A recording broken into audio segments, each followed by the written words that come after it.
चुटकी भर जहर रोजाना। प्रिया नामक एक युवती का विवाह हुआ और वह अपने पति और सास के साथ अपने ससुराल में रहने लगी।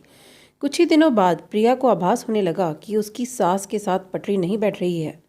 सास पुराने ख्यालों की थी और बहू नए विचारों वाली। प्रिया और उसकी सास का आए दिन झगड़ा होने लगा। दिन बीते, महीने बीते, साल भी बीत गया। ना तो सास टीका टिप्पणी करना छोड़ती है, ना प्रिया जवाब देना।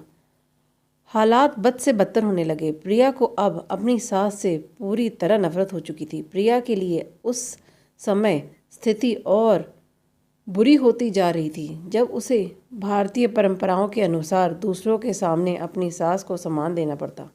अब वह किसी भी तरह सास से छुटकारा पाने की सोचने लगी। एक दिन जब प्रिया का अपनी सास का झगड़ा हुआ और पति भी अपनी माँ का पक्ष लेने लगा तो वह नाराज़ होकर मायके चली आई। प्रिया ने पिता आयुर्वेद के डॉक्टर थे। उसने रो रो कर कहा, अपनी व्यथा पिता को सुनाई और बोली, आप मुझे कोई जहरीली दवा दे दीजिए जो मैं जाकर उस बुढ़िया को पिला दूं, नहीं तो मैं अब ससुराल नहीं जाऊंगी।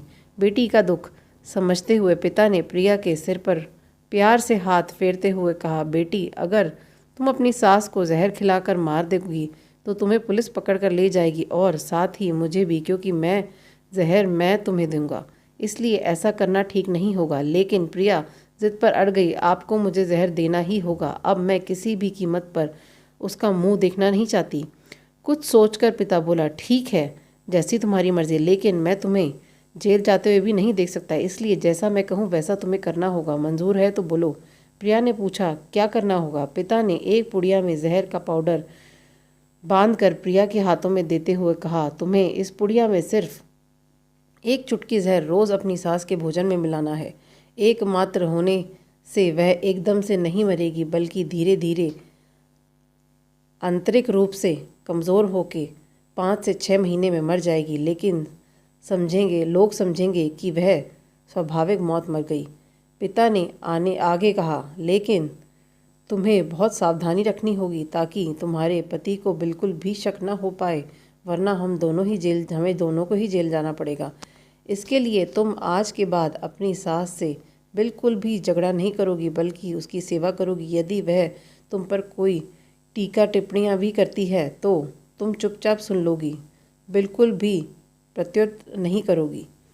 बोलो, कर पाओगी ये सब? प्रिया ने सोचा, 6 महीने की तो बात है, फिर तो छुटकारा मिल ही जाएगा। उसने पिता की बात मान ली और जहर की पुड़िया लेकर ससुराल चली आई। ससुराल आते ही अगले ही दिन से प्रिया ने सास के भोजन में एक एक चुटकी जहर रोज़ाना मिलाना शुरू कर दिया। साथ ही उसके प्रति अपना बर्ताव भी बदल लिया। अब वह सास के किसी भी ताने का जवाब नहीं देती थी, बल्कि क्रोध को पीकर मुस्कुराते हुए सुन लेती। रोज़ उसके पैर दबाती और उसकी हर बात का ख्याल रखती। सास से पूछ कर उसकी पसंद का खाना बनाती, उसकी हर आज्ञा का पालन करती। कुछ हफ्ते बीतते बीतते सास के स्वभाव में भी परिवर्तन आना शुरू हो गया।